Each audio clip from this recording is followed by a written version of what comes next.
Moin Moin, hallo und herzlich willkommen zu einem neuen Video hier auf meinem Kanal. Und heute gibt es ja eine Runde Shakes and Fidget. Ja, ich muss sagen, kurz bevor, ich weiß gar nicht, jetzt vor 5 Minuten oder so ging es hier übelst krass los mit Unwetter. Ja, ich weiß nicht, ob man das im Hintergrund gerade hört. Aber wenn, dann bestimmt nur ganz leise, ja. Also wenn, dann tut es mir leid, aber ich nehme hier gerade im übelsten Unwetter auf bei uns hier, ja.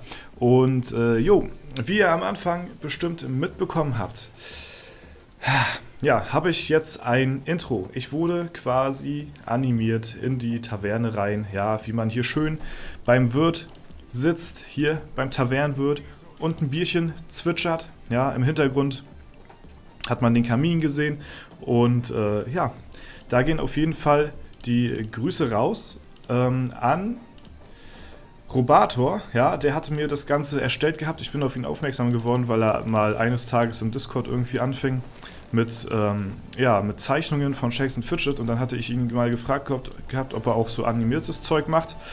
Und tatsächlich macht er das, ja. Und das habt ihr jetzt da im Vorhinein gesehen. Das Ganze hat etwa eine Woche gedauert oder so, dass er das erstellt hat. Und genau, ich wollte sowieso schon immer so ein kleines Intro haben für meine Videos. Hatte auch schon nach Intro-Erstellern geguckt gehabt, aber leider, ja, haben die halt nie selbst Shakes and Fidget gespielt und so den Charme vom Spiel verstanden und jetzt genau, was ich von denen wollte jetzt so überhaupt. Und da kam das ganz gelegen, dass da jemand aufgetaucht ist und ja, schon Shakes and Fidget spielt und halt so eine, ja, Skills besitzt, so eine Kenntnisse hat von Animation und ja, guter Zeichnung, und der Zeichenstil gefiel mir halt so gut, dass ich ihn dann mal darauf angesprochen habe. Holy shit! Ja, und jetzt haben wir auch noch hier das Glück, die 5 mal Kristalle zu bekommen.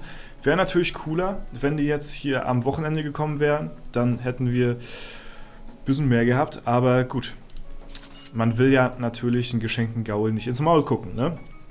Ja, ansonsten hoffe ich mal, schreibt mal gerne eure Meinung in die Kommentare, wie ihr das Intro findet. Also ich finde es auf jeden Fall ziemlich gelungen, sehr, sehr nice, und ja, also ich bin mega happy, dass ich jetzt mal sowas habe, und ja, ich bin sehr gespannt, wie euch das Ganze zusagen wird und ob das euch genauso sehr gefällt wie mir. Ansonsten hatte ich noch vorgehabt, euch 1, 2 kleine Bilder zu zeigen hier von dem Intro, wie das Ganze entstanden ist. Der aufmerksame Verfolger, ja, der aufmerksame Zuschauer, der mich auch auf Instagram verfolgt, der wird schon dort vorab gesehen haben, letzte Woche, dass ich da ein paar kleine Hinweise, ein paar kleine Leaks gegeben habe zu dem Intro, ja, und jetzt ist quasi raus, was damit gemeint ist. Zum Beispiel hatte ich das hier mal gezeigt gehabt, ne, das war so eine kleine, ja, so eine kleine Zeichnung von ihm, wie der Zwischenprogress aussah, ne, dann habe ich hier noch ein paar Bilder, wir hatten auch so überlegt gehabt, also der Zeichenstil ist halt echt cool geworden auf jeden Fall, also mir sagt das sehr zu. Ich hatte halt überlegt gehabt, noch so ein Wanted-Poster hinzumachen, habe mich dann aber dagegen entschieden. War aber eine ganz coole Idee. Das Bild habt ihr auf Instagram gesehen. Ja, wir hatten überlegt, aus welcher Perspektive machen wir das Intro, aber so fand ich das auf jeden Fall besser, so wie es jetzt halt so sehr zu sehen war. Ja, dann war das, ja gut, man erkennt an den Zeichenskills, dass das hier meine begabten Künste sind. Ja, Dorza Da Vinci lässt sich mal wieder nicht lumpen. Hier habe ich versucht, so ein bisschen die Kameraperspektive zu erklären und was eigentlich meine Idee dahinter ist, wie ich ja, das so haben möchte und von welcher Seite man das denn sieht. Ja, erst hatte ich so überlegt, man geht so quasi von der Kameraposi her, wie in der Taverne auch hier, quasi von hier so längs, und dann sitze ich hier und gucke dann so in die Kamera, und dann hatte er das aber so von hinter dem Barkeeper so animiert, und das fand ich eigentlich, muss ich sagen, besser. Vor allen Dingen nachher für den Übergang hat sich das besser gestaltet, weil wenn man von hier hinten kommt und man mich hier quasi sitzen sieht, sieht man im Hintergrund schon den Kamin, und da switcht er dann nachher das zu meinem Logo hin, mehr oder weniger. Ja, hier ist noch so eine kleine Zwischenanimationen, wie das aussah, so ganz grob gezeichnet, ne?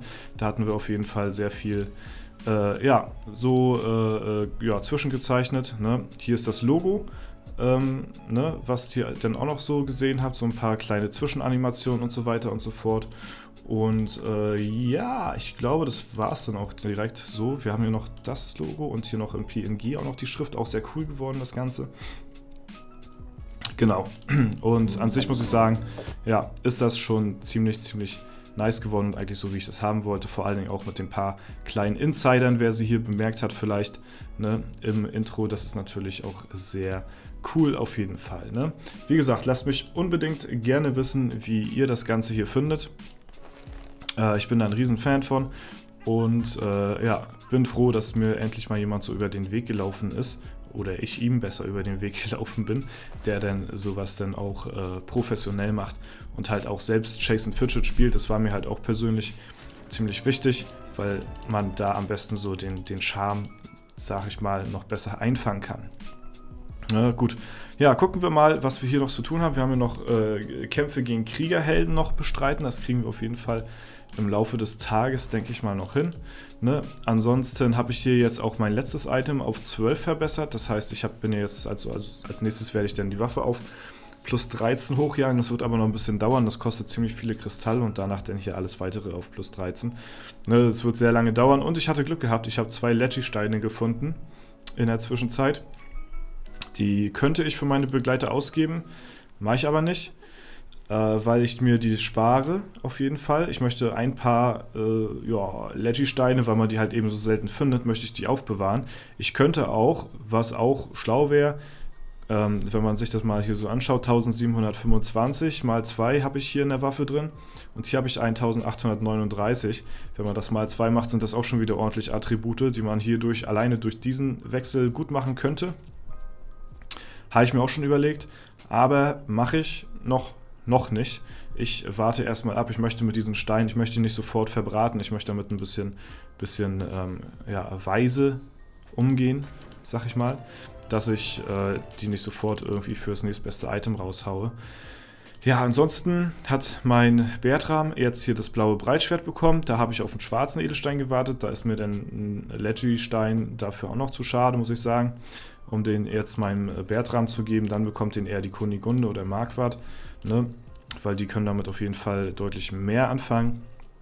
Und ja, ansonsten hatte ich auch noch meine Goldgrube in der Zwischenzeit jetzt wieder ein Level mehr ausgebaut. Die ist jetzt auf 74.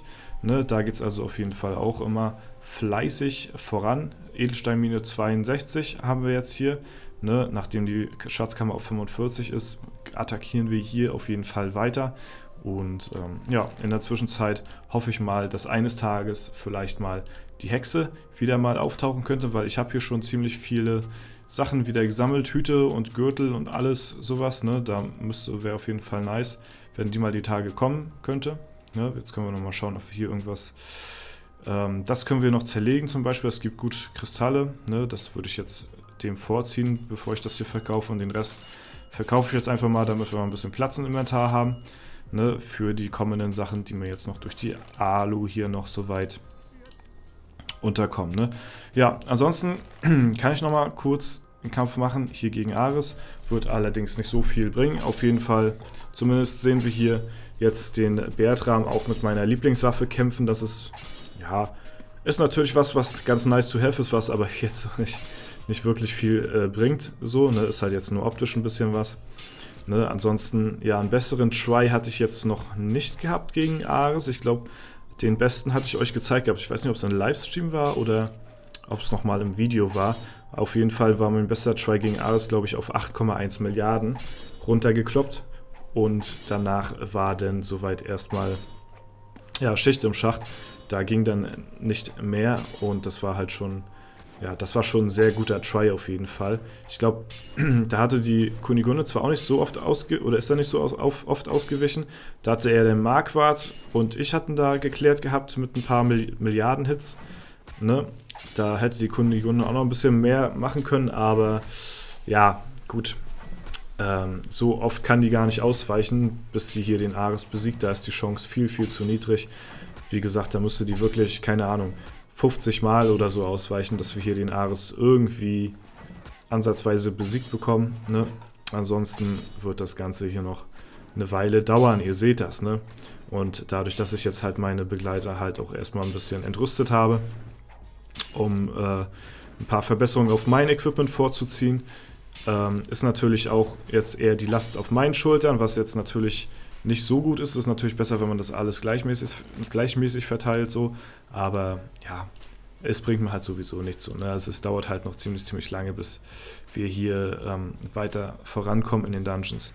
Ja, ansonsten ist ja die internationale Ehrenhalle jetzt wieder einigermaßen, ja, also es sind zwar alle Leute wieder hier zu lesen, so, aber das Ding ist halt, dass sie ziemlich unaufgeräumt ist und hier viele noch nicht auf ihren gerechten Platz gehören. Ich glaube, wir blieben relativ gleich. Wir waren vorher glaube ich, so in dem 90er-Bereich. Jetzt, letztes Mal, als ich geguckt habe, waren wir irgendwas um die 100 oder so. Ja, weiß ich nicht, hier 96. Also uns hat es einigermaßen, ja, also wir sind ungefähr gleich geblieben. Alter, das ist auch ein Kampf. Ey, ich hätte niemals gedacht, dass mal einer von uns gegen den Monko hier mal antritt hier, ne, weil, ja, der hat sonst eigentlich gar keine Chance gegen uns hier sich zu behaupten, ne, auch wenn man jetzt hier mal so sieht, ist natürlich, ne, also ist schon ziemlich scary, sag ich mal, wenn so ein Berserker hier irgendwie auftaucht gegen einen Magier, aber wenn der Magier halt trifft, ist halt vorbei, ne? Ist halt nur, ja, ich meine, 1,4 Milliarden spricht für sich. Das Ding ist aber, ne, wenn der halt irgendwie eine Combo raushaut oder so, ne, dann war es das halt auch gewesen. Und das finde ich schon ziemlich, ja, ich will nicht sagen, ziemlich unfair oder so, aber jetzt schaut mal einfach, der Teufli, es ist jetzt so ein Char, der ist jetzt wahrscheinlich noch älter als meiner, also der ist jetzt bestimmt schon 8, 9 Jahre alt oder so, ne? Und dann hier ein Demonko LP, der zwar auch einen ziemlich starken Account hat, der aber, was weiß ich, vielleicht 2 Jahre oder so alt ist, ich weiß nicht, ne? Dass der schon überhaupt die Chance hat, ihn hier zu besiegen, das finde ich schon irgendwo ein Stück weit frech, muss ich sagen, ne? Dass der da überhaupt die Chance hat, ihn zu besiegen, ne, obwohl da so heftige Attributunterschiede zwischen den Klassen sind, hier zwischen den beiden Parteien. Das ist schon irgendwie ziemlich krass. Ne? Ansonsten, ja, der Berserker, gut, gegen Magier würde ich mal so schätzen, ist das Ding, ja, könnte 50-50 sein, so, ne? Wenn er halt anfängt, er muss halt anfangen, wenn er nicht anfängt, dann, gut, braucht Teufli nicht mal einen Crit und er ist weg. Ne, weil ja, Magier macht Doppelschaden gegen Berserker. Er muss halt anfangen und muss direkt die Combo raushauen. Und dann muss er auch mindestens eine 3er- oder 4er-Kombo raushauen. Und dann hätte er eine Chance. Ne? Ansonsten, wenn Teufel anfängt und selbst einen normalen Hit würde da reichen auf jeden Fall, ne? Dann ist es halt vorbei. Trotzdem, die reelle Chance in so einem Battle zwischen den beiden Parteien ist auf jeden Fall gegeben. Und dass da einfach mal, keine Ahnung, zwischen den beiden Accounts vielleicht so 6 Jahre Spielzeit zwischenliegt und trotzdem die Chance so reell ist für den Berserker. Ja, ich weiß nicht, was ich davon halten soll. Das ist ein bisschen heftig. Ansonsten der Berserker, gut, im Late Game, wie gesagt, wird er halt trotzdem nicht großartig rasieren. Gegen Magier ist es, wie gesagt, eine Chance von Glück. Aber gegen jeden halbwegs guten Krieger, Battle Mage, gegen jede Klasse, die ein bisschen mehr Leben hat, auch wahrscheinlich gegen den Kundschafter, wird er früher oder später einpacken können. Da hat er keine geringste Chance gegen. Ne, da ist er chancenlos. Ne? Ja, gut.